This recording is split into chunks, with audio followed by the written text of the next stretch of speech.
women of color playing a pivotal role in closing the wealth gap? Mm.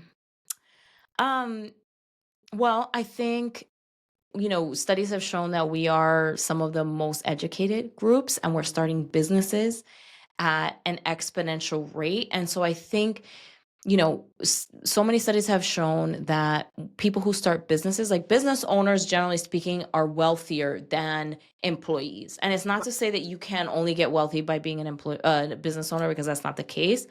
But generally speaking, they are. And so if you think about if women of color are starting businesses at a disproportionately higher rate Right. than other populations, that's a really golden opportunity for us to make up for a lot of lost time and really catch up in a way that we may not have been able to do otherwise.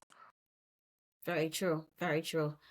And I'm also wondering, going along with what you mentioned, what advice would you give to women of color aspiring to maybe go in a different direction as opposed to owning a business, but to Mm. enter the financial industry itself?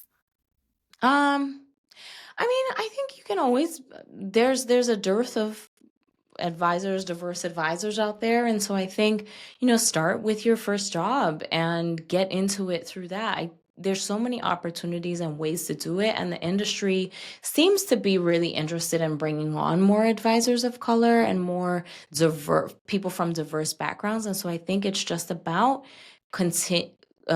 Getting a foot in the door, seeing if it's what works for you, and continuing to build your career that way. I mean, it's a wonderful career. I love it very much. It's loads of fun. Awesome, awesome. And I'm sure you're rethinking about yourself back in the days when you first joined the industry. Yeah. Any tips for folks in terms of what you learned, Mm, what to do, what not to do?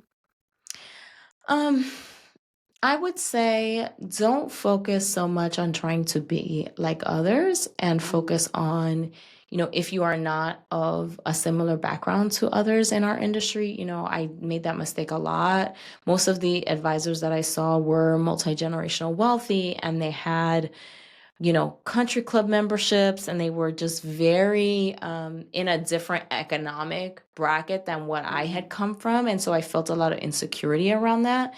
And I didn't let that stop me though, Okay. which I think sometimes we can be intimidated by that. So I would just encourage anybody who's just getting started to recognize that they still have a ton of value to provide, whether or not they come from a similar background as the others in their office, in their company, in their field.